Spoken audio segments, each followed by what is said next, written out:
Hello, Mark. How are you? Oh my God, so good.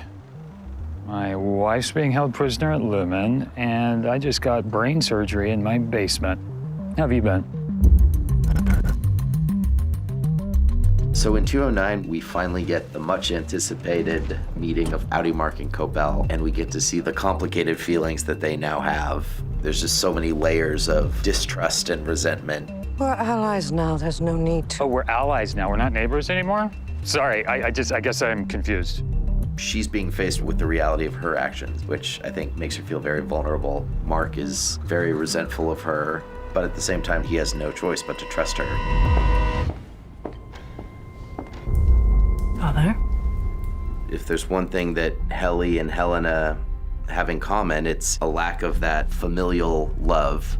In Helly's case, she's able to sort of find a family through her coworkers. Helena, I think, still doesn't have that. And that's what's so much more painful, is that she lives with her father. He's right there, but he's never going to give her that foundational love that we all need in order to be human beings.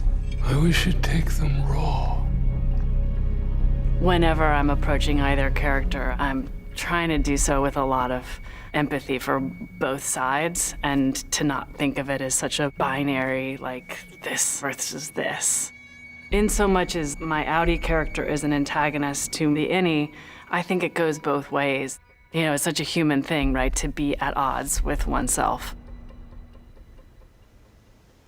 I can't see you anymore. One of my favorite storylines was to see Dylan on the inside start to have a relationship with his wife that on the outside had lost its luster. And they basically start to have a bit of an affair.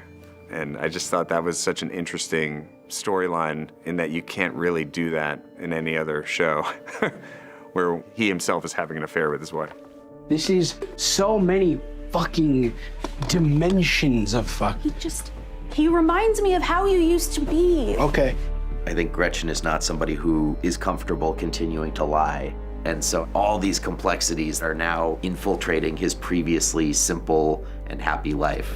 Gretchen, I made this for you. I can give you a life, please. We see a lot more sides of Dylan, and it was a lot of things that I haven't been asked to do on screen before. Gretchen! So it was an interesting and exciting arc for this season. Bert, would you go for a ride with me? Christopher Walken and John Turturro, they're two of our best actors in the world. So it was really fun to see them explore Bert and Irving on the outside. The relationship with Bert is an unusual one, and that really has made it a special experience. I never heard anyone want you to know that. It's sort of ill-fated, star-crossed. It's a little Romeo and Juliet there, that they love each other, but they can't be together. Bert is responsible for having to, in some way, deal with Irving, because Lumen is aware that he's investigating and looking places he shouldn't be looking. This line goes as far as you can go.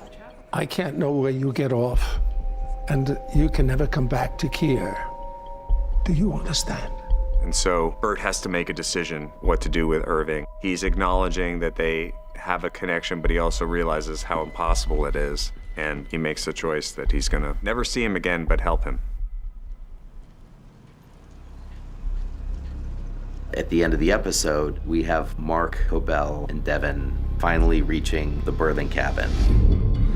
You know, we've seen Innie Mark and Audi Mark walk around in each other's lives. We've seen them start to see glimpses of each other's lives. What we've never had between them is an actual conversation where the many, many complex feelings that they would have for each other are actually able to be talked through.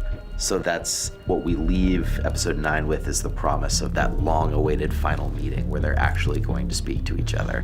Do you remember the last thing that you said to me? She's alive.